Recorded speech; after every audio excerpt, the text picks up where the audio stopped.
Manga in Theory and Practice is by the creator of JoJo's Bizarre Adventure. In this book, he gives away the secrets to make a manga beloved for generations. Let's start with why we should listen to him. Araki has been making manga for 30 years. During this time, he's had a lot of experience with editors and what they look for in manga. First, Araki noticed editors treat novices as if they are professionals, not caring about hurt feelings. His biggest fear was an editor sliding his page out and rejecting it just by looking at the first panel. This was a common occurrence as editors see a large volume of work each day. Your goal is not to evoke a feeling of, oh, another one of these. However, you never want to ask your editor, well, what should I be making? Never lose sight of your purpose and what you want to achieve by making manga. Through these experiences, Araki learned how to make an original story while following the 4 fundamentals of manga. Well, what are the 4 fundamentals of manga? In order of importance, it goes characters, story, setting, themes. Your art is what will unify these elements along with the dialogue. A manga can succeed with just characters and setting. Some may even argue a manga doesn't need a story. And although difficult, it can be done. Try to keep a balance. You can make a manga that is successful just by focusing on one of the 4 elements. For example, Mushishi. Some focus entirely on story, some on setting. The goals of each manga are up to the mangaka, conveyed through drawings. When drawing, try to serve many goals in a single drawing.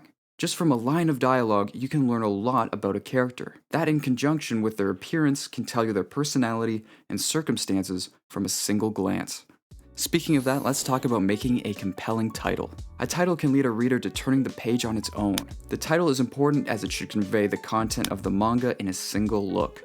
To make a compelling title, choose something with vivid imagery like Jurassic Park, or leave a striking impression like Paper Moon. Araki also recommends titles with the main character's name. Try and make your title memorable. And of course, study what the pros have done to see what they do. Okay, so you got your reader to open up your book. Let's try and keep them there with making a captivating first page. Creating a gripping first page is the very life or death of your manga. 3 main elements go into your first page: drawings, title, and dialogue. If the sum of these parts are unoriginal, something that's already been done, neither editor nor reader will turn to the second page. This is your first big step. The first panel should demonstrate the 5 W's and 1 H. Who is doing what, when and where, why, and how. Since the first panel should demonstrate where, the first panel is usually somewhat large and shows the location. It's often a depiction of our protagonist with buildings in the background. Don't follow too closely, however, or you'll end up with a too familiar panel or too familiar size. Even if you do check off the 5W1H requirements, you must find something uniquely yours to capture the reader's attention. Hirohiko started to consciously throw in curveballs without abandoning these fundamentals. You must come up with a solution to the fundamentals different from what's come before, and invite the reader's interest in doing so.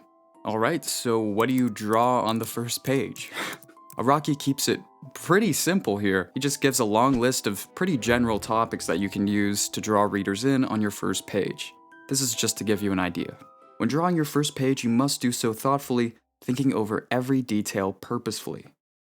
Draw the manga's first page as a preview for the pages to come. Next is what makes good dialogue.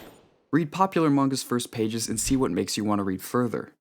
Believe it or not, that's pretty much all he says in chapter 1. He keeps it pretty vague and gives a list of dialogue types that you could use, such as shocking dialogue, mellow, comforting, sad.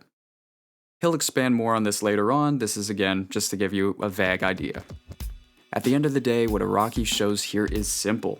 Great manga is not random, it is built. If you understand the fundamentals, you don't need to guess anymore when creating a manga. And in the next chapters, he starts breaking down how to design characters, write your story, and much more.